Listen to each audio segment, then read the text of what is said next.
Welcome to VC Recommends I Listen with Garage Geek. The one that stands out the most is Grant Hart. Grant Hart's final album was his best solo album, The Argument. And I had read that he was working on another similar, not necessarily similar, but this was a bit of a concept album, and he was doing something kind of like that at the time that he died.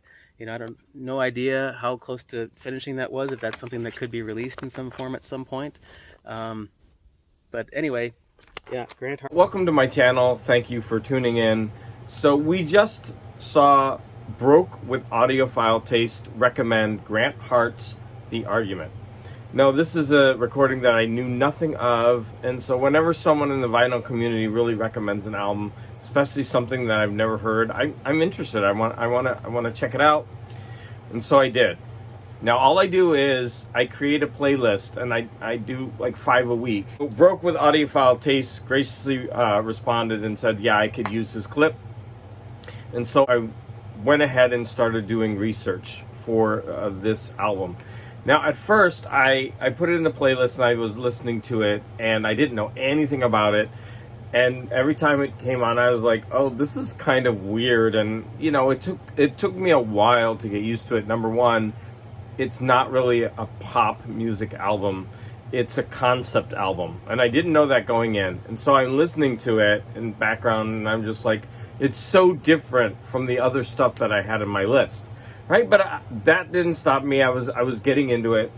I was driving to work, so I was paying a little bit more attention to the words.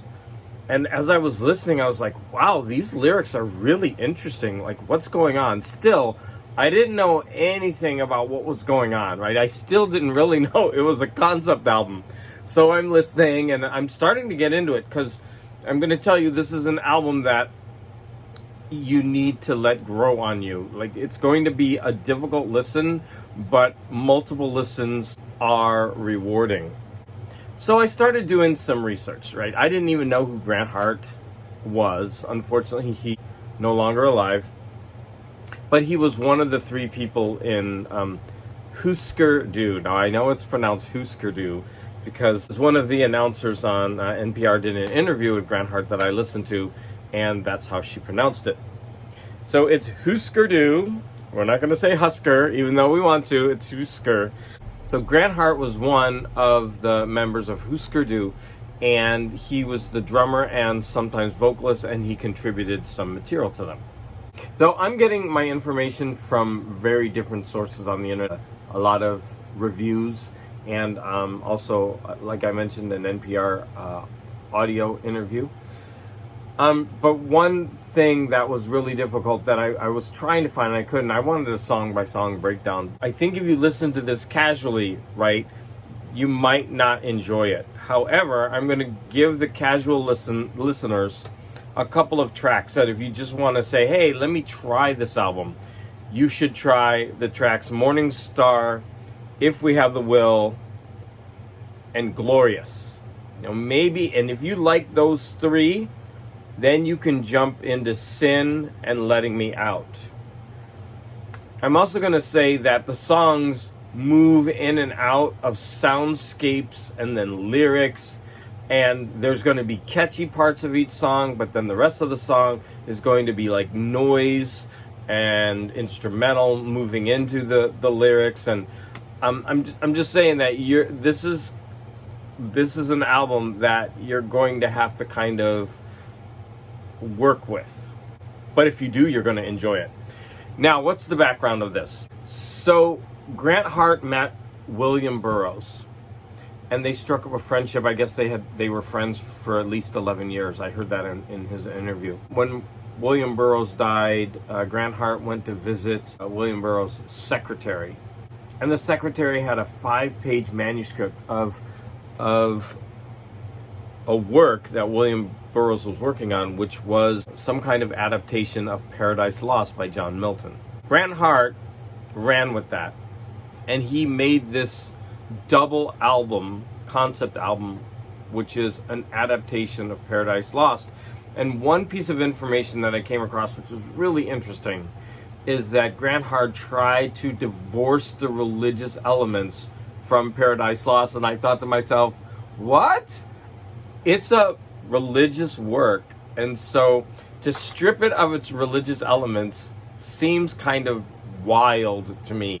When I heard that, I was like, wow, I really, really want to see how he did this and if he was successful. Right? So I didn't get to that stage yet, right? So I'm going to tell you, living with this album for 1 week, listening to it in the background, is not going to be enough. This isn't, like I think I already said, this is an album where you're going to get a lot of reward the more you dig. And if you're somebody that loves lyrics, then you might want to go ahead and check this out. I actually either need the CD or the album because I want all the lyrics so that I can follow along. Because number one, he takes chunks of poetry right from Paradise Lost. In fact, let's go ahead and listen to the very, very first part of the album where he introduces his work with a quote from Paradise Lost. Man's first disobedience had put to that forbidden tree, whose mortal taste. I have a couple other snippets for you to listen to, so we're going to go ahead and listen to them. But what I want you to pay attention to is the different musical styles. Now, I did pick the clips from the songs that I think will appeal to the most people. You are the morning star. If we have the will, we can raise great capitals. If we have the will. I want to show you an example of some of the kind of music that you might come across. Now, the first, I deliberately picked something that sounded chaotic. And in fact, it's from the track Awake, Arise. And I think the whole idea was that it's coming out of chaos into the creation. So let's go ahead and listen to that. Well, I guess that Grant Hart was thinking about even making this into a musical, and I could see how this would really work. I think it would have been a great musical, or at least a very interesting one. And it would have been very modern because of all the different elements of music that's in it. The cover of this album is really interesting. So at the beginning, since I didn't have the vinyl, I couldn't really tell in detail what it was, but at first it looked like swirling clouds, a cloud pattern. But then as I looked at it more, I think it's actually wool on sheep. And so I was trying to think of what do clouds or wool have, like what is the meaning behind that choice of an album cover. And then, I was thinking about, the religious connotations of lambs, and that's about as far as I got. So if any of you know the connection between the cover and the music, please put that in the comments. Who's going to enjoy this album? Okay, if you're really interested in good lyrics or you're interested in classical literature, if you're a fan of punk music or experimental, I think you're going to really enjoy this. I don't think that this is going to appeal to the mass audiences who like pop music. Although, you may enjoy a couple of songs, the ones that I pointed out. Do I recommend this album? Yes. In fact, I'm going to keep listening to this because I think that this album is going to get better and better the more I understand it and the more that I know the lyrics.